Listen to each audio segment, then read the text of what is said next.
आज के वीडियो में मैं आपको दिखा रहा हूँ काशीपुर में स्थित भीम कोटेश्वर महादेव मंदिर के बारे में। ये प्राचीन मंदिर महाभारत के काल का है और ये गुरु द्रोणाचार्य जी के द्वारा ये मंदिर स्थापित है। अश्वत्थामा भी यहाँ आता है पूजन करने, मार्कंडे जी भी यहाँ आते हैं पूजा, कृपाचार्य भी यहाँ आता है। प्रत्यक्ष 3 आदमी यहाँ आते हैं और प्रत्यक्ष के रूप में, तो आदमी को भयंकर थोड़ा भय जैसा हो जाता है।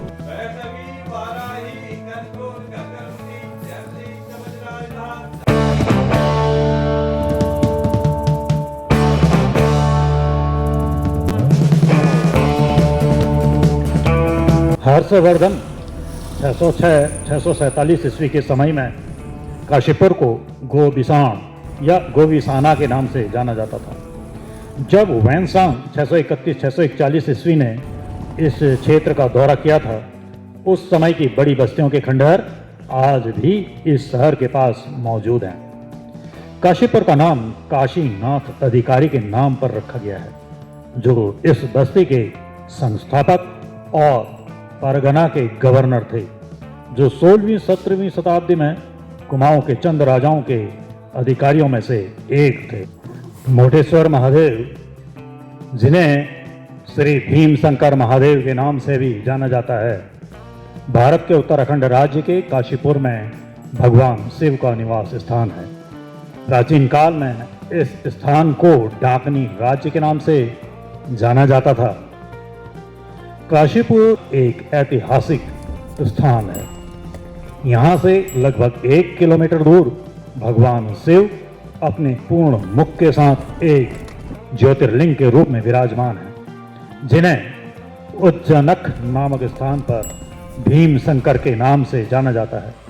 यहाँ के मुख्य देवता शिव हैं। अन्य देवताओं में पार्वती, कार्तिकेय, गणेश, हनुमान, काली और भैरव हैं।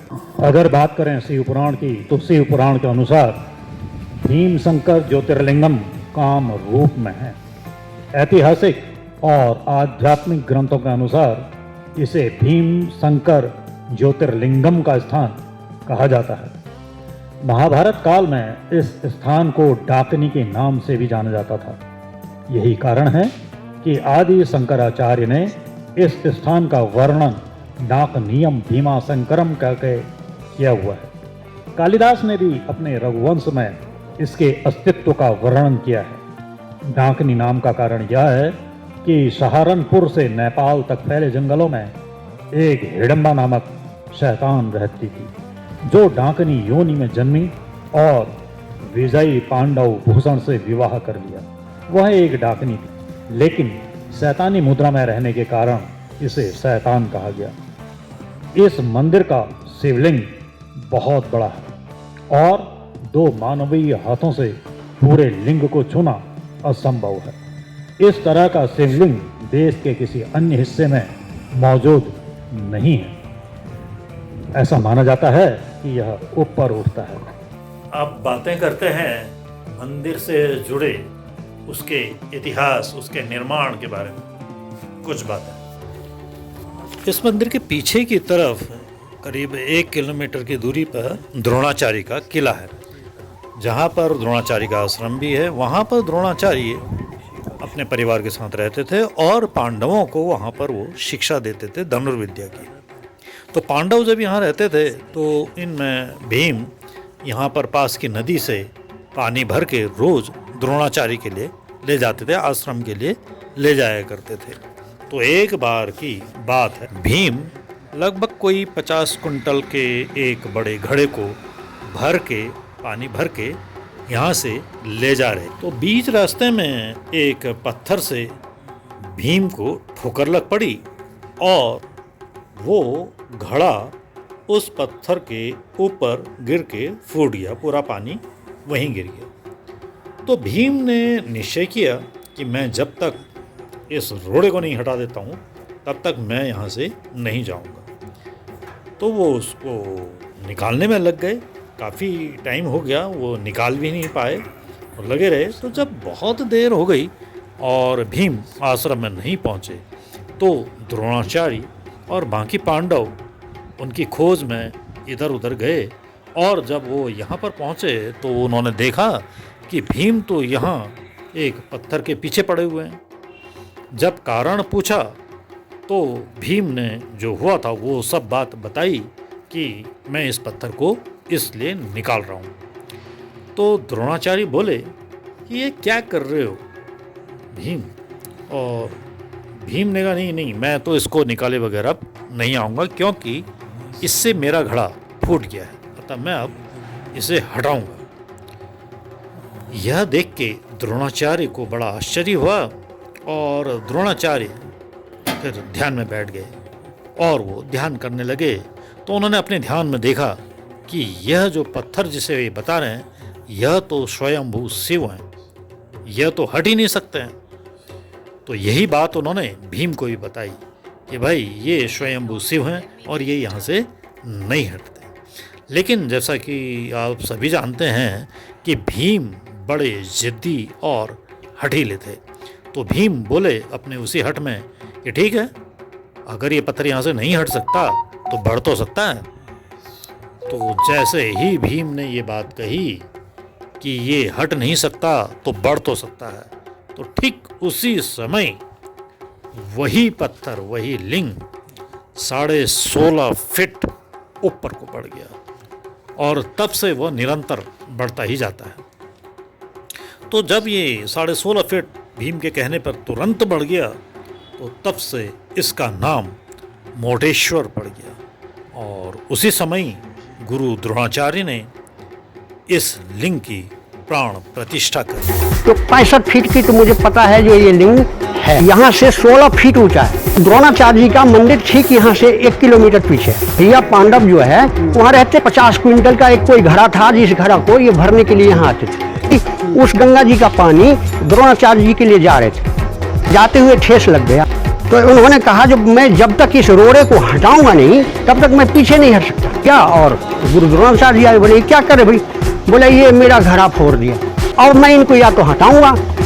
तो गुरु द्रोणाचार्य जी ज्ञानी पुरुष थे, उन्होंने ध्यान किया। ध्यान करने के बाद बोला अरे ये तो स्वयंभू है, तो हट नहीं सकते, तेरा हट गलत है। बोले ना, यदि हट नहीं सकते तो बढ़ तो सकते हैं। उसी टाइम में उन्होंने 16.5 फीट वजन बढ़े थे, इसलिए इनका नाम मोटेश्वर मंदिर।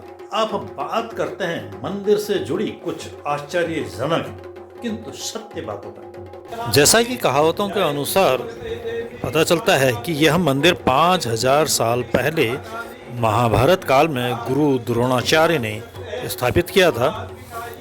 तो यहाँ के पुजारी जी बताते हैं कि यहाँ पर प्रत्यक्ष रूप से रोज अश्वत्थामा, कृपाचार्य और मार्कंडेय ऋषि यहाँ रोज पूजा करने आया करते हैं। अश्वत्थामा भी यहाँ आता है पूजन करने, कृपाचार्य जी भी यहाँ आता है, मार्कंडेय जी भी यहाँ आते हैं पूजा करने। अब चलते हैं मंदिर के अंदर, मंदिर के दर्शन करने। जब मंदिर के प्रांगण में पहुँचते हैं तो वहाँ पर अहाते में मिलता है एक बहुत बड़ा पीपल का पेड़, और इस पीपल के पेड़ के बाद जब हम दाएं को मुड़ के फिर मंदिर की ओर मुँह करते हैं, मंदिर की ओर चलना शुरू करते हैं, तो वहीं पर जूते चप्पल रखने की व्यवस्था बनाई गई है। और ठीक सामने नंदी के लिए, जो शिव जी के गण हैं नंदी, इनके लिए एक अलग से बनाया गया है। और यहाँ पर ये संगमरमर पे बने हुए हैं, बहुत आलीशान मूर्ति है नंदी की, और यहाँ पर बैठे हैं। ये बंद है तो पूरे दर्शन मैं आपको करा नहीं पा रहा हूँ। ज़रा सा आगे बढ़ते हैं तो द्वार पे, फिर द्वार के दोनों तरफ 2 बड़े खूबसूरत से शेर की मूर्तियाँ यहाँ पर रखी हुई हैं। पेंटिंग और बनावट की दृष्टि से ये शेर बहुत खूबसूरत लगते हैं। बरामदे की तरफ चलने पर ये अलग अलग कक्ष बने हुए हैं। हर कक्ष में नाम लिखा हुआ है, जैसे प्रचेता ऋषि कक्ष, भृगु ऋषि कक्ष, और ये है जैसे नारद ऋषि कक्ष। इसके बाद बढ़ते हैं मंदिर की तरफ, सीढ़ियों में चढ़ गए और पहुंचते हैं 2 मंजिले में मुख्य मंदिर के प्रांगण पे।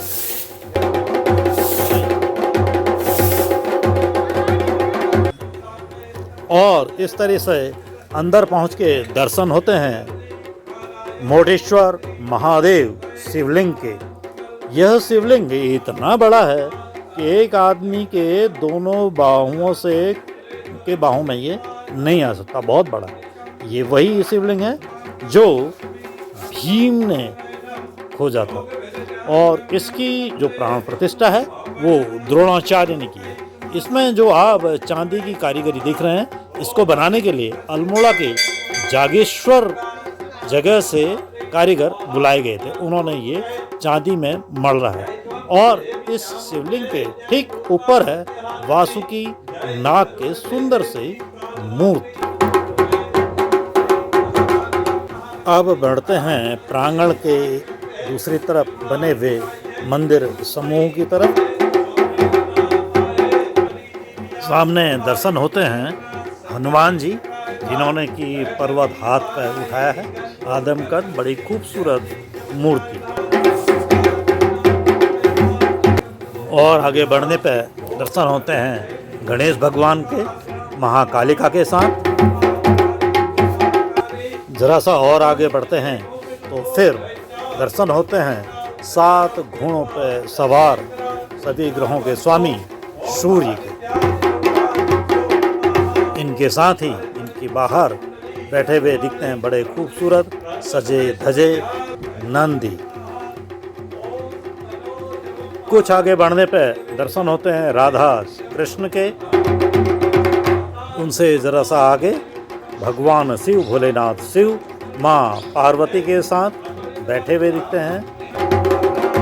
जरा सा और आगे बढ़ने पर फिर मिलते हैं शिव शक्ति, साथ में उनके पीछे माँ भगवती। आज का वीडियो आप मैं यहीं पर समाप्त करता हूँ। कुमाऊँ के देवालय, इसके अंतर्गत आज आपने इस वीडियो में देखा काशीपुर में स्थित भीम कोटेश्वर महादेव का मंदिर। मिलता हूँ अब आपको किसी अन्य देवालय में। तब तक के लिए आपको गजेंद्र सिंह लसीला का प्यार भरा